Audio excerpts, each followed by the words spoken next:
Ya, kita telah memasuki pertemuan yang kedua untuk Pendidikan Agama Katolik dan Budi Pekerti kelas 11. Dan kali ini kita akan mempelajari tentang gereja sebagai persekutuan yang terbuka.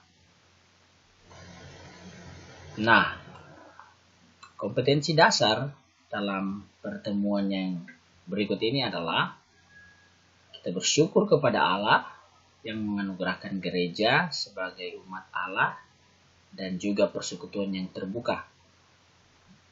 Bertanggung jawab sebagai anggota gereja yang merupakan umat Allah dan persekutuan yang terbuka. Setelah itu kita memahami gereja sebagai umat Allah dan persekutuan yang terbuka. Dan pada akhirnya kita mampu melakukan aktivitas menuliskan refleksi, doa, puisi, atau membuat clipping berita dan gambar, atau melakukan wawancara dengan tokoh-tokoh umat tentang gereja sebagai umat Allah dan persekutuan yang terbuka. Nah, dari kompetensi dasar, kita bisa melihat keberhasilan kalian sebagai peserta didik itu dari indikator, yakni kalian bisa menyatakan syukur kepada Allah yang menganugerahkan gereja sebagai persekutuan yang terbuka. Setelah itu kalian menyatakan tanggung jawab sebagai anggota gereja yang merupakan persekutuan yang terbuka.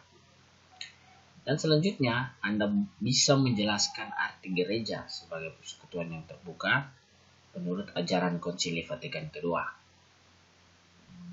Kemudian kalian bisa menjelaskan paham gereja sebagai persekutuan yang terbuka dari kitab suci, di mana dalam Kisah Para Rasul pasal 4 ayat 32 sampai 37, yakni tentang cara hidup jemaat perdana. Selanjutnya, kalian bisa menjelaskan konsekuensi gereja sebagai persekutuan yang terbuka dalam hidup menggereja dewasa ini. Dan pada akhirnya kalian mampu menuliskan refleksi atau opini atau hal-hal semacam itu tentang gereja sebagai persekutuan yang terbuka.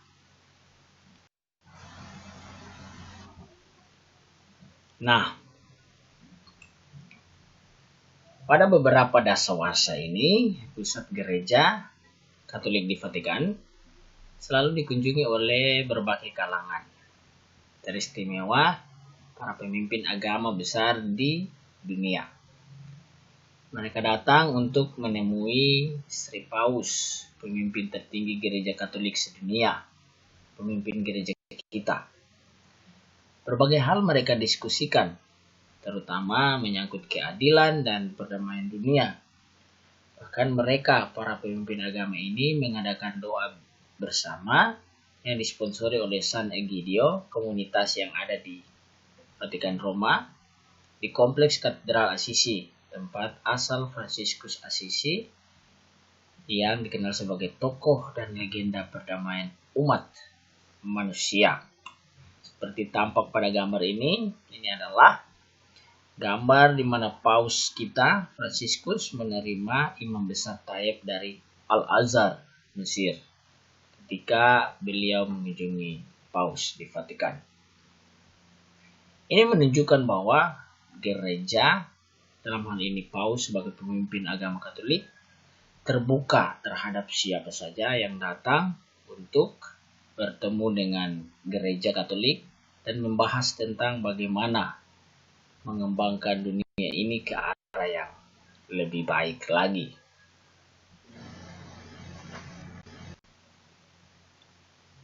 Nah, gereja Katolik telah membuka diri kepada dunia dan juga agama yang lain, dan membahas serta mengembangkan dunia ke arah yang lebih baik.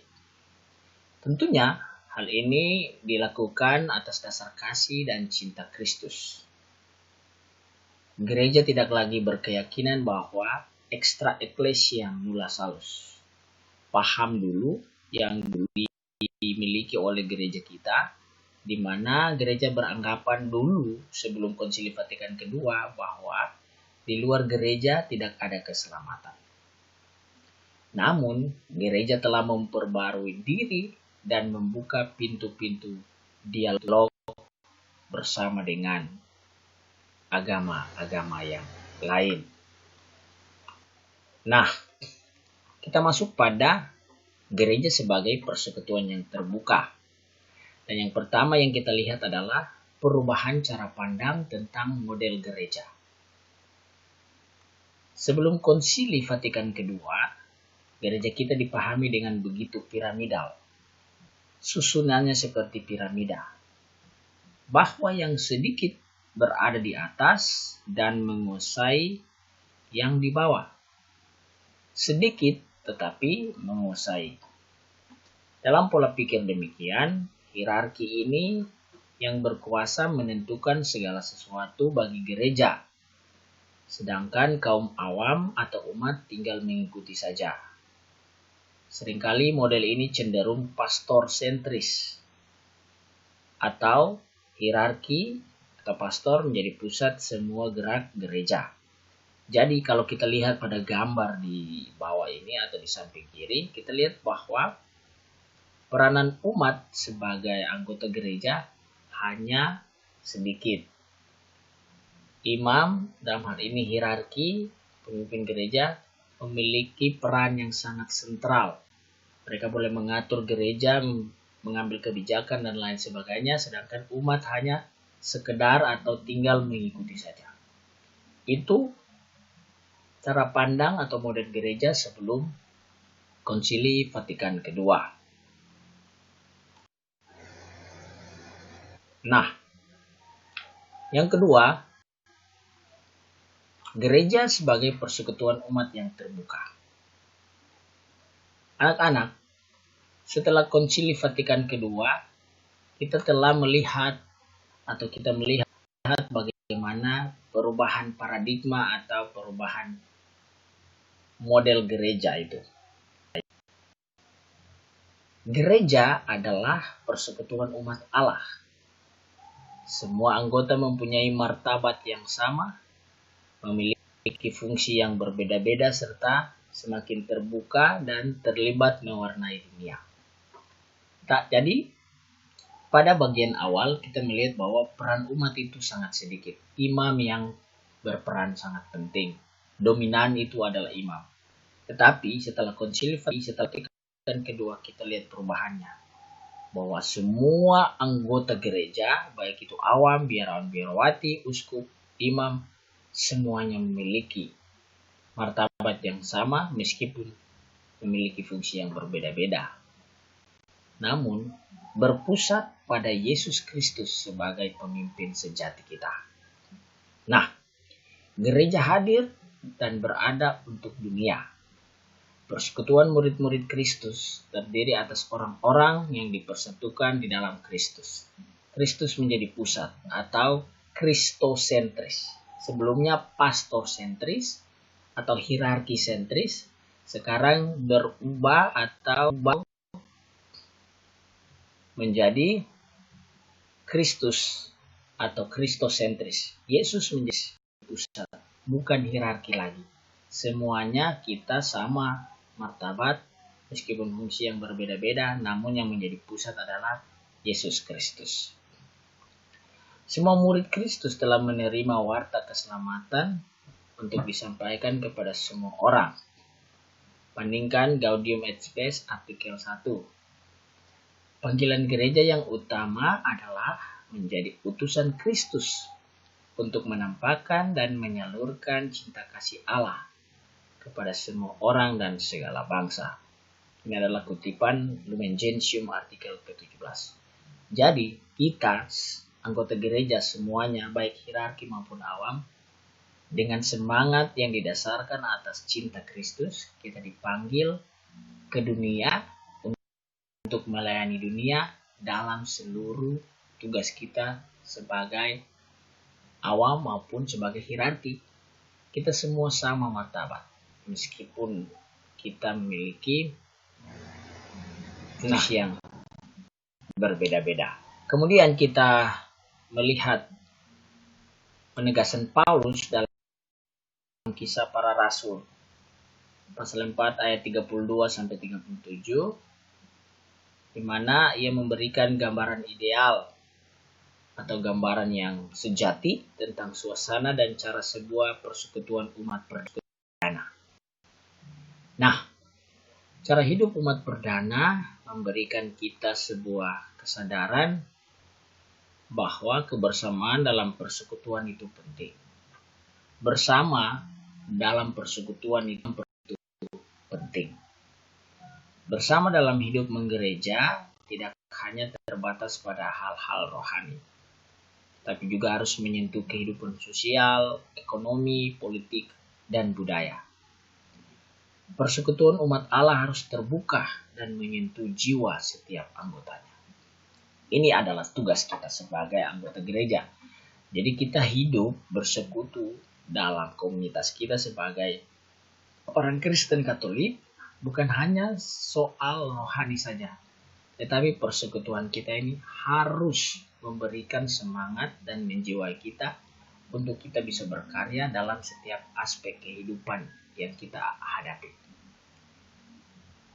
Di sini disebutkan sosial, ekonomi, politik, dan budaya. Kita harus menjadi garam bagi dunia dalam seluruh aspek kehidupan itu. Itu adalah tujuan utama kita sebagai gereja di dunia.